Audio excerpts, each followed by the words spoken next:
Assalamualaikum warahmatullahi wabarakatuh.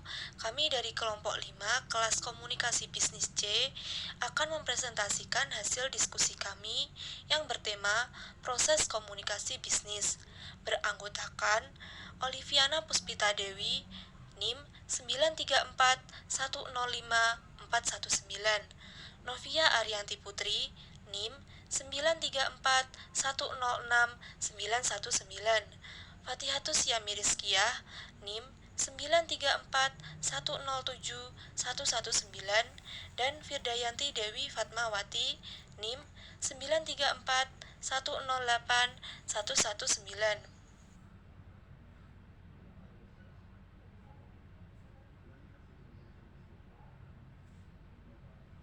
Kelompok kami akan membahas yaitu proses komunikasi bisnis, proses komunikasi bisnis secara input, dan strategi pengoptimalan komunikasi bisnis secara output.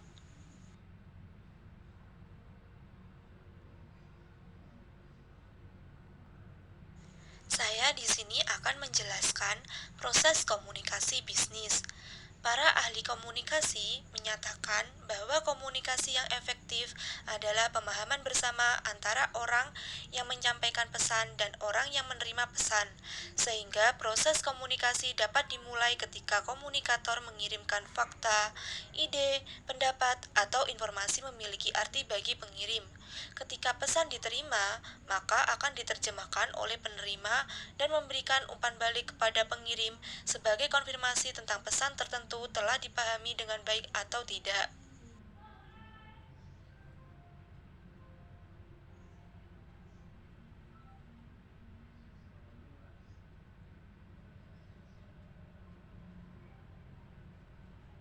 Baik, selanjutnya saya akan menjelaskan tentang proses komunikasi bisnis secara input.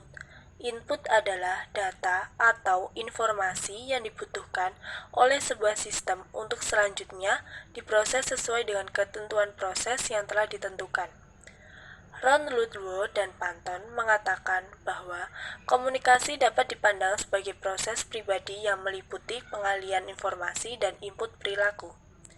Contoh proses input adalah anggota membawa informasi mengenai pelajaran kelompok, lalu kelompok membicarakan materi tersebut dan menyediakan bantuan ganda dan hasilnya adalah nilainya lebih tinggi untuk pelajaran ini.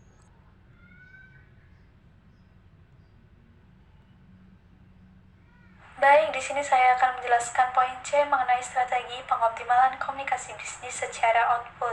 Salah satu strategi yang digunakan yaitu strategi inisiatif, yang mana strategi ini merupakan upaya terobosan dalam meningkatkan kemampuan elemen organisasi, pengoptimalan efisiensi penggunaan sumber daya yang bertujuan untuk mengangkat kelima dimensi kinerja organisasi dari kinerja business as usual.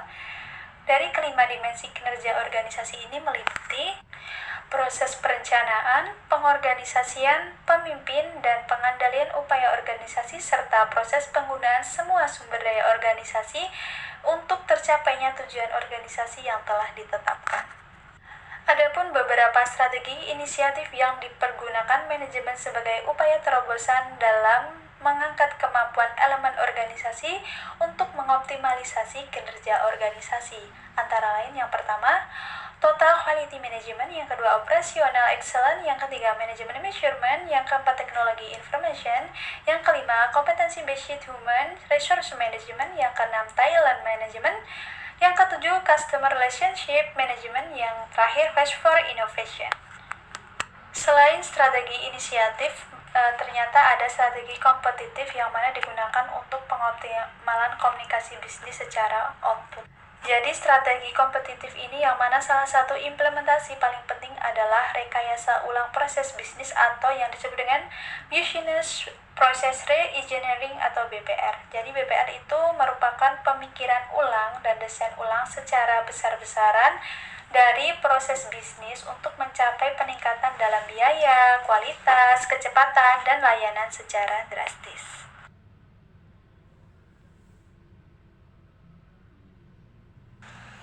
Berikut adalah keuntungan dengan menggunakan teknologi informasi dalam kombinasi dengan BPR. 1. Teknologi informasi dapat digunakan untuk mengurangi waktu perputaran yang butuh waktu lama menggunakan pendekatan manual.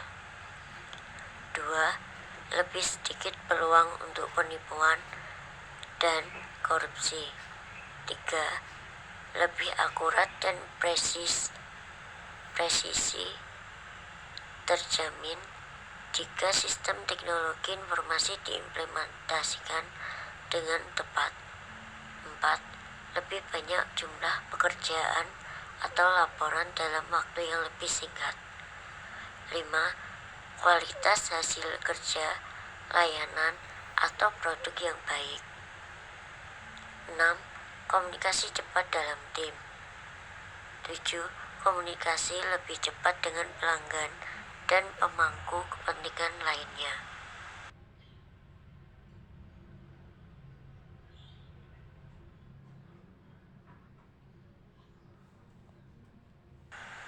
PTBN 3 atau Persero memfokuskan pada 3 strategi inisiatif yang meliputi 1. Operational Excellence atau OPEC yang merupakan suatu upaya strategi atau terobosan untuk mengoptimalkan mutu proses operasi dalam mewujudkan best cost and best service.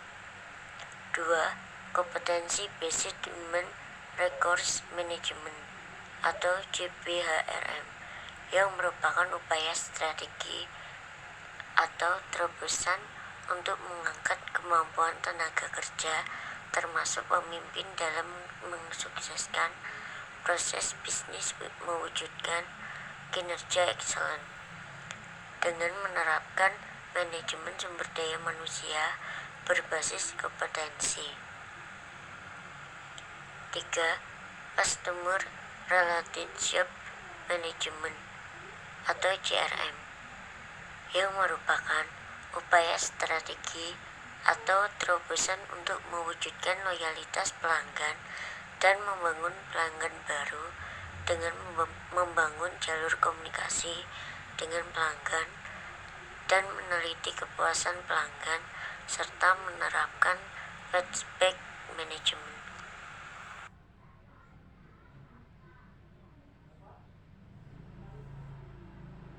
Baik, itu tadi penjelasan singkat dari kelompok kami. Sekian, wassalamualaikum warahmatullahi wabarakatuh.